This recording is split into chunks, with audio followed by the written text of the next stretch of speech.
I was at my cousin's graduation party when the catering manager pulled me aside near the kitchen and asked, "Are you here with anyone tonight?" I tried to be polite. "Just my family. I'm not really looking to meet anyone, but thank you." I figured it was a clumsy attempt at flirting and left it there. But then he didn't walk away. He kept pace beside me through the dining hall, leaning in, lowering his voice. "I need 2 minutes alone with you. There's something you have to see. Please just come to the kitchen." Something in my gut went cold. I told him I wasn't going anywhere with him and turned to walk off, scanning the room for my mom. He followed. Not subtly either. He weaved between the tables right behind me, and when I sped up, he sped up. "You don't understand," he kept saying. "I'm trying to help you. Just look at my phone." I locked myself in the restroom and tried to text my brother, but the signal in that banquet hall was garbage. One bar that wouldn't hold. The message just sat there with the little failed icon. I decided to wait him out. Give it 15 minutes and he'd lose interest. When I came out, he was standing across the hall, phone already in his hand, waiting. "Please," he said, stepping toward me. "Just look." And before I could move, he turned the screen around. My stomach dropped. It was a photo taken through a car window, the back of an SUV in the parking lot, seats folded down and laid out across them, a coil of rope, a roll of tape, and a stack of those plastic zip ties. "It's already set up," he said quietly. "For you." My legs nearly gave out. The whole hall was packed around the dance floor watching my cousin's speech. Nobody near us, and I just ran. I shoved through the crowd until I found my brother's best friend, Diego, posted up by the dessert table. He took one look at my face and stood straight up. "Hey, what happened? What's wrong?" I could barely breathe. Mascara was running down my face. "The caterer guy, he's trying to take me somewhere. He showed me there's a van. Please, just don't let him near me." Diego pulled me behind him without a second of hesitation. Okay,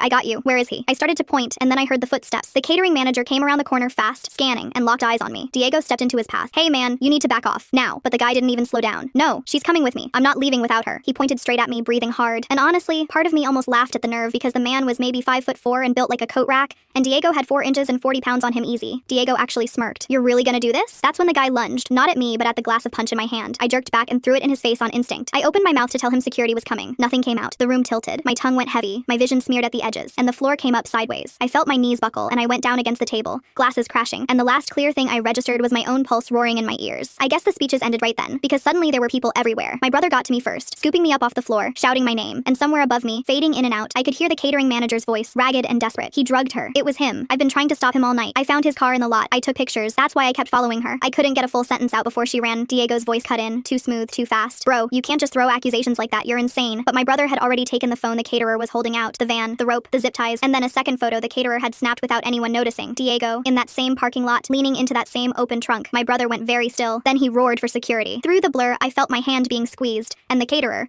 the man I'd spent an hour running from, knelt beside me saying, "Stay awake. Help's coming. Just stay with me." When the paramedics tested my glass, they confirmed every word of it. The man I was terrified of had been the only one in that building trying to save my life.